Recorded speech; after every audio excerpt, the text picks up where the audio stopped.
Hello everyone. बेटा आज जो हम टॉपिक करने जा रहे हैं वो है हमारा पॉलीमरिक कंपोजिट। ये चैप्टर पॉलीमर के अंडर ही आता है ये टॉपिक भी।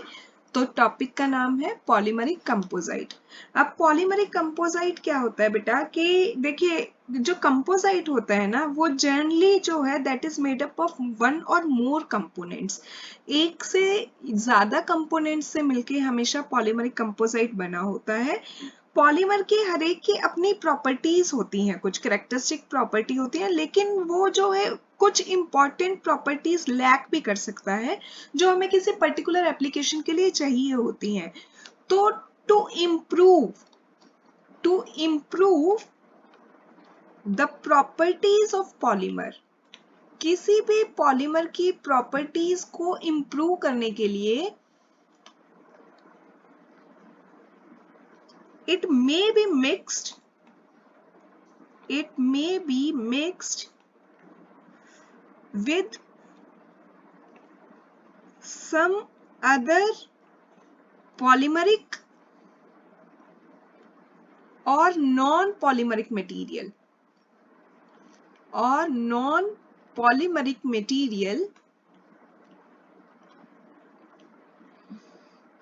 the resultant mixture obtained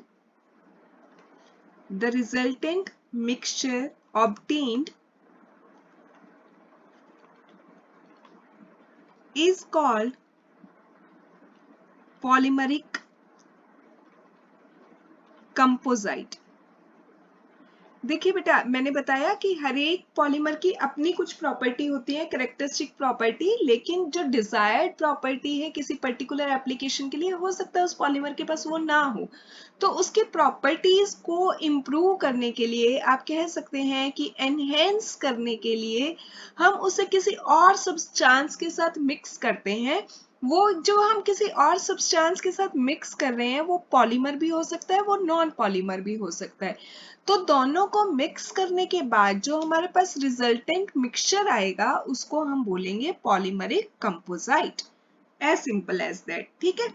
अब देखिए बेटा कोई भी जो पॉलीमरिक कंपोजिट होता है ना, कोई भी जो पॉलीमरिक कंपोजिट है वो जनरली क्या होता है कि दो फेजेस से मिलके बना होता है, जिसमें एक होता है हमारा कंटिन्यूअस फेज और एक होता है बेटा हमारा discontinuous phase.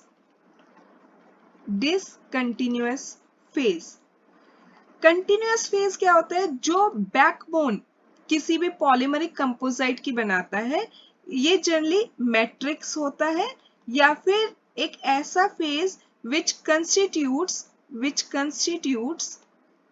the backbone, base जो बनाएगा बेटा, बैकबोन और base of the composite.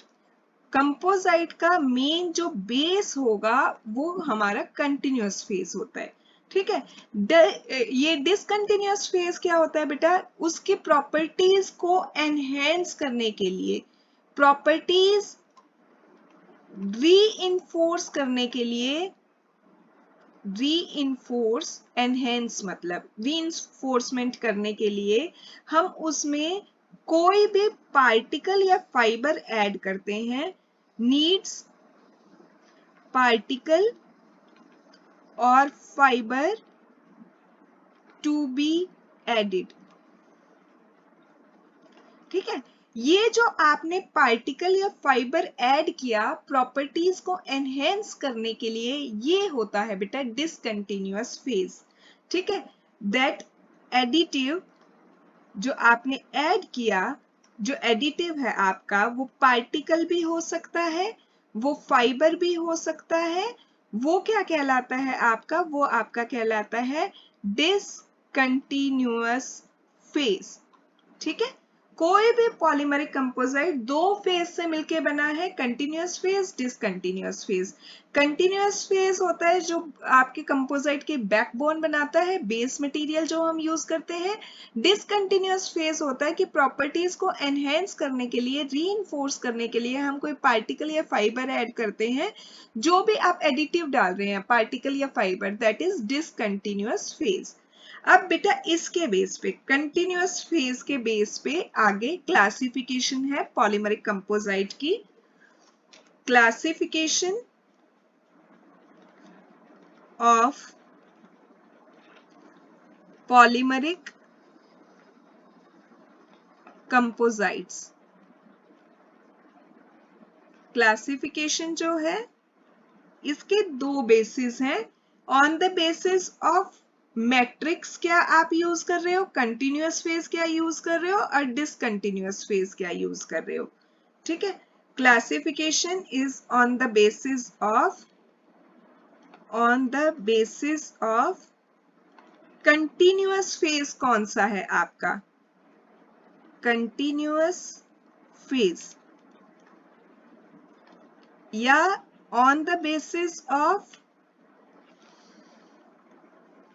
Discontinuous phase. ठीक है, अब जो कंटिन्यूअस फेज है मतलब जो बेस बना रहा है कंपोजाइट का, वो बेस बेटा तीन टाइप की चीजों से मिलके बन सकता है। पहला आपका हम यूज कर सकते हैं इसमें पॉलीमर एज अ बेस, दूसरा हम यूज कर सकते हैं इसमें सिरेमिक एज अ बेस, या तीसरा हम इसमें यूज कर सकते हैं मेटल एज अ बेस। अगर आप पॉलीमर को यूज कर रहे हो एज अ बेस मटेरियल, तो जो आपका कंपोजाइट बनेगा उसको हम बोलेंगे पॉलीमर मैट्रिक्स कंपोजाइट।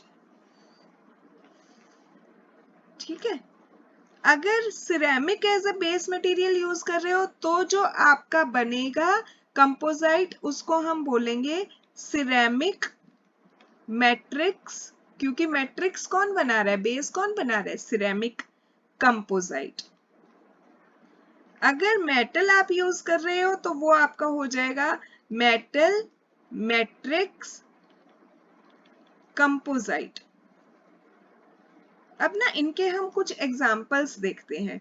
देखिए, पॉलीमरिक जो आपका बेटा मैट्रिक्स कंपोजाइट है, उसका एक एग्जाम्पल आपने पढ़ा होगा कि इसमें हम क्या कर सकते हैं, जैसे फाइबर रीइंफोर्स्ड प्लास्टिक की बात करते हैं। फाइबर रीइंफोर्स्ड प्लास्टिक, इसको शॉर्ट फॉर्म में हम FRP भी बोलते हैं, फाइबर रीइंफोर्स्ड प्लास्टिक। इसमें क्या होता है बेटा, जो बेस मटेरियल है आपका, जो मैट्रिक्स है, वो आप यूज कर सकते हो कोई भी प्लास्टिक, मतलब पॉलीमर, थर्मोप्लास्टिक, थर्मोप्लास्टिक पढ़े हैं ना, थर्मोसेटिंग और थर्मोप्लास्टिक में, तो वो कुछ भी हो सकता है आपका। वो आपका फिनोलिक रेजिन ले सकते हो, आप सिलिकॉन रेजिन ले सकते हो, उसके अलावा आप इसमें इपॉक्सी रेजिन ले सकते हो, कोई भी रेजिन ले लीजिए जो कि बेस मटेरियल बनाएगा, ये होगा बेस। इसकी प्रॉपर्टीज को एनहेंस करने के लिए, रीइंफोर्स करने के लिए, जो आपने रीइंफोर्स मटेरियल डाला वो आपने डाल दिए स्पन फाइबर्स बने हुए बोरोसिलिकेट ग्लास के, बोरोसिलिकेट ग्लास। ठीक है, बोरोसिलिकेट ग्लास। तो जो आपका बना बेटा, ये प्रोडक्ट जो बनेगा ये आपका बन जाएगा, देखो ग्लास डाला आपने तो ग्लास ने क्या किया, रीइंफोर्समेंट की, रीइंफोर्स्ड प्लास्टिक। ये एक आपका पॉलीमरिक कंपोजाइट बन गया, ये ग्लास रीइंफोर्स्ड प्लास्टिक, जिसमें बेस मटेरियल आपका प्लास्टिक था, जो कि आप phenolic resin, silicon resin, epoxy resin कोई भी ले सकते हो, थर्मोप्लास्टिक, और उसमें जो रीइंफोर्समेंट के लिए, प्रॉपर्टी एनहेंस करने के लिए आपने डाला, वो आपने ग्लास डाला, बोरोसिलिकेट ग्लास। तो जो आपका कंपोजाइट बना, ये आपका बन गया ग्लास रीइंफोर्स प्लास्टिक। समझ आया? इस ग्लास रीइंफोर्स प्लास्टिक की बेटा, या फिर आप कह सकते हो कि ये जो फाइबर रीइंफोर्स प्लास्टिक हम पढ़ रहे हैं, फाइबर रीइंफोर्स प्लास्टिक, जिसका हमने एक एग्जाम्पल पढ़ा है, ग्लास रीइंफोर्स्ड प्लास्टिक, जिसमें कि मैट्रिक्स जो है वो प्लास्टिक है, वो कोई भी रेजिन हो सकता है आपका, और रीइंफोर्समेंट के लिए आपने बोरोसिलिकेट ग्लास स्पन फाइबर्स डाले। ठीक है, अब इसमें क्या है बेटा कि इसकी जो भी मैकेनिकल प्रॉपर्टीज हैं वो डिपेंड करेंगी on several factors. Mechanical property इस कंपोजिट की जो ये बन गया नया, mechanical properties depend upon several factors. कौन कौन से फैक्टर होंगे? जैसे कि आपने फाइबर कैसा लिया, नेचर ऑफ फाइबर मटेरियल, ठीक है, रीइंफोर्समेंट के लिए जो आपने डाला, जैसे ग्लास फाइबर्स डाले, क्या डाला, उस फाइबर की लेंथ कितनी है, फाइबर लेंथ कितनी है, ये आगे हम जब क्लासिफिकेशन में डिसकंटिन्यूअस फेज पढ़ेंगे ना, वहां पे भी आएगा कि लेंथ कैसे इफेक्ट करती है। नेचर ऑफ मैट्रिक्स, मतलब जो बेस मटेरियल लिया वो आपने कौन सा लिया है, उसके अलावा कितनी परसेंटेज आपने फाइबर की ली, कितनी परसेंटेज आपने मैट्रिक्स की ली, परसेंटेज कंपोजिशन एक्सेट्रा। ठीक है, एफआरपी जो बन रहा है ना बेटा, ये फाइबर रीइंफोर्स्ड प्लास्टिक, इसकी बहुत सारी एप्लीकेशन है। ये स्पेस क्राफ्ट में भी यूज होता है, ये एरोप्लेन्स में भी यूज करते हैं, और इसको एसिड स्टोरेज टैंक्स के लिए भी यूज करते हैं। ठीक है, तो बहुत सारी प्रॉपर्टीज और बहुत सारे इसके एप्लीकेशंस हैं। तो ये था हमारा फर्स्ट टाइप, हमने पढ़ा जब आप बेस पॉलीमर ले रहे हैं तो पॉलीमरिक मैट्रिक्स कंपोजिट बना। फिर हम सेकंड पे आते हैं, ceramic matrix composite. Ceramic matrix composite जो है बेटा, सिरेमिक मैट्रिक्स कंपोजिट, ठीक है, इसमें क्या होता है, जो आपका बेस मटेरियल है, मैट्रिक्स जो है वो बना होगा सिरेमिक का। ठीक है, जैसे कि हम एग्जाम्पल ले सकते हैं इसमें कि सिरेमिक आप एल्यूमिना ले लो, Al2O3, ठीक है, उसमें आप सिलिकॉन ऐड कर सकते हैं, SiO, रीइंफोर्समेंट के लिए, तो जो बनेगा वो आपका क्या बन जाएगा, सिरेमिक मैट्रिक्स कंपोजिट, और इससे भी प्रॉपर्टी काफी एनहेंस हो जाएंगी सिरेमिक्स की। तीसरा जैसे है आपका metal matrix composite, metal matrix composite. Metal matrix में क्या होगा, बेस मैट्रिक्स किस चीज का लेंगे, बेस मटेरियल क्या लेंगे, कोई भी मेटल है, मेटल जैसे आपने ले लिया एल्यूमिनियम, इसमें आप क्या करेंगे, मिक्स क्या कर सकते हैं आप, डिसकंटिन्यूअस फेज जो है, आप रीइंफोर्समेंट के लिए इस बार देख लीजिए, आपने जैसे सिरेमिक डाल दिया, इसके अंदर सिरेमिक डाल दिया तो क्या हो जाएगा, Al2O3, इससे भी प्रॉपर्टी एनहेंस हो जाएंगी। तो बेसिक क्या है बेटा कि कोई भी जो आपका कंपोजिट होता है ना, वो कंपोजिट जो होता है उसमें जो बेस मटेरियल हम यूज करते हैं वो हम तीन तरीके के यूज कर सकते हैं, या तो हम उसमें पॉलीमर यूज कर सकते हैं बेस मटेरियल, या हम उसके अंदर सिरेमिक्स यूज कर सकते हैं बेस मटेरियल, या फिर हम उसके अंदर मेटल्स यूज कर सकते हैं बेस मटेरियल। ठीक है, ये तीन चीजें हम ले रहे हैं। अब क्या है कि इनमें से आप ऐसे भी कर सकते हैं कि जैसे मान लीजिए आपने पॉलीमर ले लिया बेस मटेरियल, ठीक है, और उसके अंदर रीइंफोर्समेंट के लिए आपने डाल दिया कोई मेटल, तो भी आपका कंपोजिट बनेगा। ऐसे ही आपने यहाँ पे देखेंगे मेटल मैट्रिक्स में आपने बेस मटेरियल लिया मेटल, बेस मटेरियल लिया मेटल, उसकी प्रॉपर्टी रीइंफोर्स करने के लिए, एनहेंस करने के लिए उसमें ऐड कर दिया सिरेमिक रीइंफोर्समेंट के लिए, तो भी हमारा जो मिक्स करके बना वो हमारा क्या बन गया, कंपोजिट बन गया। तो इनमें से कोई भी एक चीज क्या कर सकते हैं आप एज ए बेस मटेरियल ले सकते हैं, दूसरी चीज आप रीइंफोर्समेंट के लिए डाल सकते हो, तो जो बनेगा बेटा आपका वो क्या बनेगा, वो भी आपका कंपोजिट बनेगा। तो ये था कि कंटिन्यूअस फेज हमारे कौन कौन से हो सकते हैं, पॉलीमर हो सकता है, सिरेमिक हो सकता है, मेटल हो सकता है। अब ये कहता है बेटा कि डिसकंटिन्यूअस फेज के बेस पे classification, classification on the basis of discontinuous phase, discontinuous phase, उसके बेस पे क्लासिफिकेशन क्या है। देखिए डिसकंटिन्यूअस फेज जो होता है, मैंने आपको बताया कि ये रीइंफोर्समेंट के लिए हम जो एडिटिव ऐड करते हैं, ये रीइंफोर्समेंट के लिए काम आता है, प्रॉपर्टीज एनहेंस करने के काम आता है। तो इसमें बेटा दो टाइप के होते हैं आपके, एक आपका होता है पार्टिकल, पार्टिकल अगर आप ऐड कर रहे हो किसी भी मैट्रिक्स के अंदर तो बनेगा पार्टिकल रीइंफोर्स्ड कंपोजिट। दूसरा अगर आप उसके अंदर फाइबर, जैसे अभी हमने बोरोसिलिकेट ग्लास फाइबर ऐड किए थे, फाइबर रीइंफोर्स्ड प्लास्टिक भी बना सकते हैं आप, ठीक है। अब पार्टिकल भी दो तरीके के आप ऐड कर सकते हो, एक आप बड़े साइज के पार्टिकल ऐड कर दो, एक आप छोटे साइज के पार्टिकल ऐड कर दो। तो एक आप लार्ज पार्टिकल्स भी ऐड कर सकते हैं मैट्रिक्स के अंदर, और एक आप स्मॉलर पार्टिकल्स भी ऐड कर सकते हो।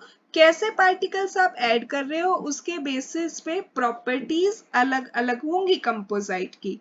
दूसरा जो है बेटा, आप जो फाइबर ऐड कर रहे हो, वो फाइबर जो है एक तरीका हो सकता है कि आपके जो फाइबर मटेरियल है वो आपने लॉन्ग फाइबर लिए और अलाइंड लिए, ठीक है।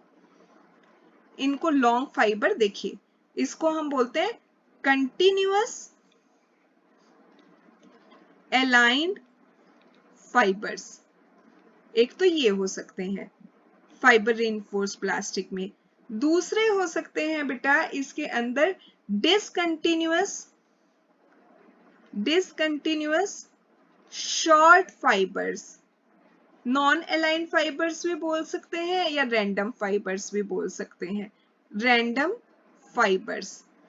इसमें क्या होगा, जो फाइबर मटेरियल होगा आपके छोटे छोटे धागे कहीं कहीं कहीं कहीं पड़े होंगे, कोई प्रॉपर अलाइनमेंट नहीं होगा। तो इस टाइप का जो आपका कंपोजिट बनेगा बेटा वो आपका बनता है डिसकंटिन्यूअस रैंडम फाइबर से जो बना है। इसी में अगर आपके ये डिसकंटिन्यूअस वाले में शॉर्ट फाइबर्स अगर आप इस तरीके से कर दें, शॉर्ट फाइबर्स जो है तो शॉर्ट ही, लेकिन अगर आप इनको प्रॉपरली अलाइंड कर दोगे ना तो फिर हम इसका नाम क्या दे सकते हैं, discontinuous aligned fibres. Discontinuous random fibre इस तरीके के और डिसकंटिन्यूअस अलाइंड फाइबर इस तरीके का, डिसकंटिन्यूअस अलाइंड फाइबर्स। ठीक है बेटा, ये थी क्लासिफिकेशन। यहाँ तक एक थी ऑन द बेसिस ऑफ, देखो हमने दो के बेस पे किया, कंटिन्यूअस फेज जो मैट्रिक्स था वो तीन टाइप के थे, polymer, ceramic, metal. On the basis of discontinuous phase जो रीइंफोर्समेंट के लिए हमने यूज किया, रीइंफोर्समेंट के लिए जो हमने यूज किया वो बेटा पार्टिकल यूज किया या फाइबर यूज किया, उसके बेस पे पार्टिकल रीइंफोर्स्ड कंपोजिट है, फाइबर रीइंफोर्स्ड प्लास्टिक है। इसमें आप स्मॉल पार्टिकल यूज कर रहे हो या लार्जर पार्टिकल यूज कर रहे हो। ऐसे ही फाइबर जो है लॉन्ग फाइबर लिए हैं या शॉर्ट फाइबर लिए हैं, अगर लॉन्ग फाइबर लिए हैं अलाइंड हैं, शॉर्ट फाइबर लिए हैं तो रैंडम है या अलाइंड है। तो इस बेसिस पे ये सारी क्लासिफिकेशन होती है। अब इसी में बेटा एक छोटा सा और हम बता सकते हैं आगे कि पॉलीमरिक ब्लेंड्स क्या होते हैं।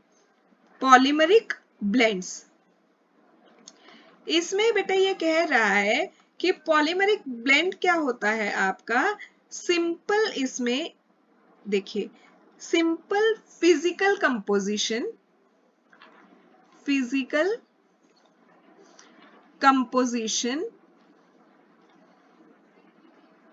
of two or more incomplete polymers। आधे अधूरे से आपके पास दो पॉलीमर थे, आपने उनको सिंपली ऐड ऑन कर दिया।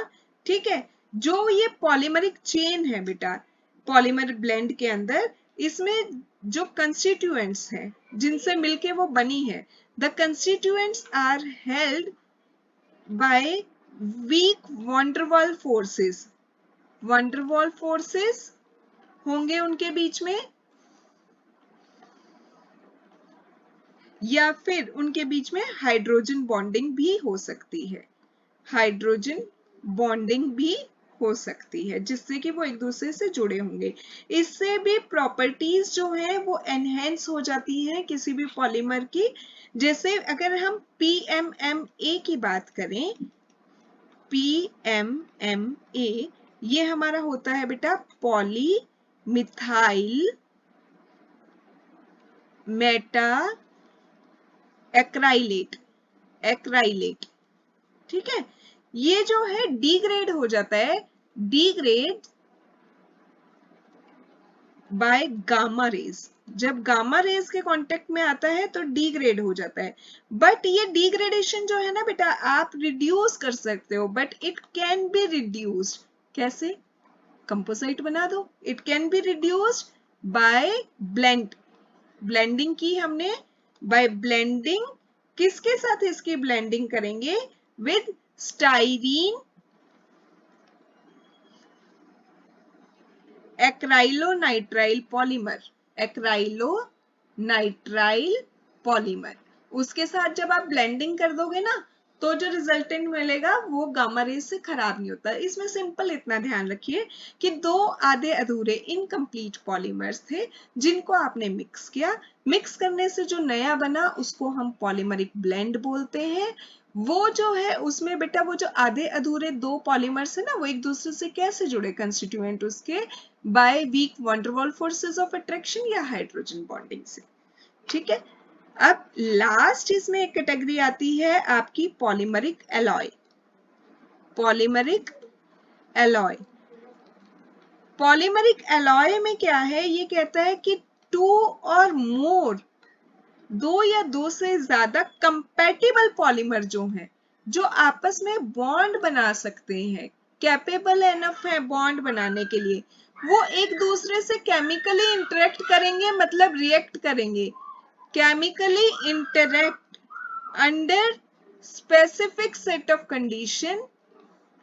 Chemically interact under specific set of conditions, और जो रिजल्टेंट मिक्सचर बना, द रिजल्टेंट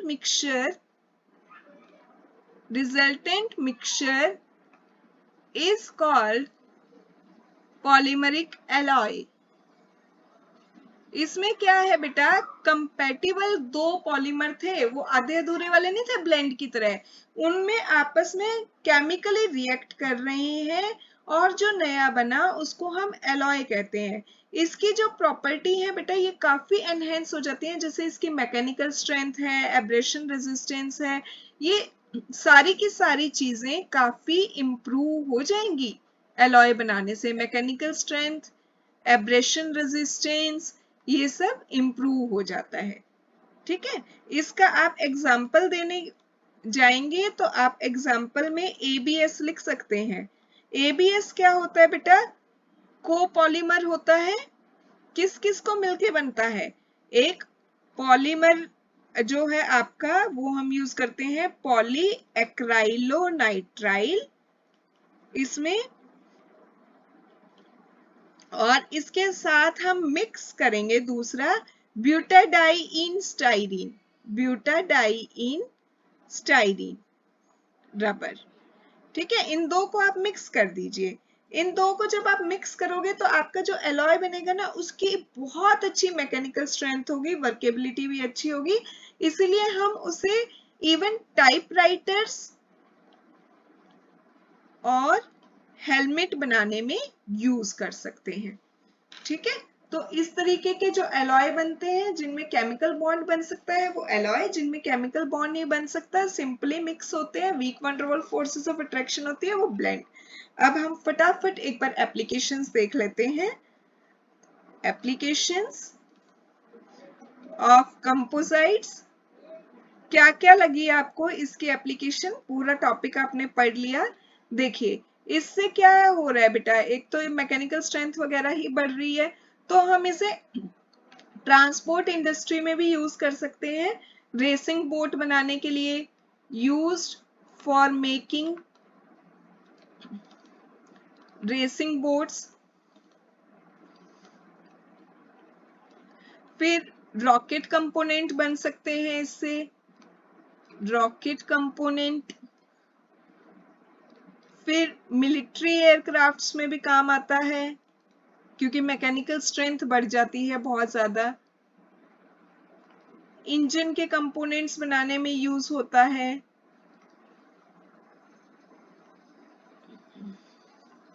स्पोर्ट्स गुड बनाने में यूज होता है,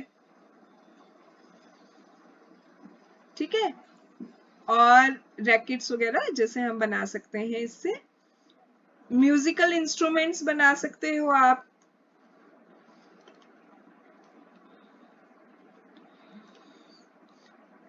अभी आपने पढ़ा कि टाइपराइटर्स बनाने में यूज होता है,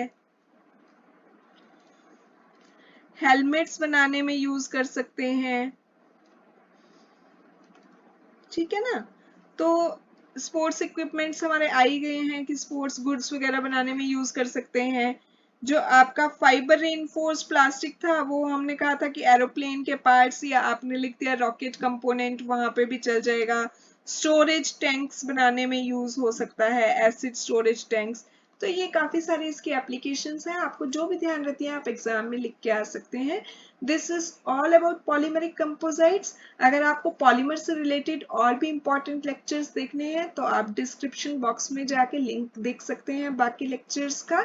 Stay connected for more information, more education. Have a very good day ahead.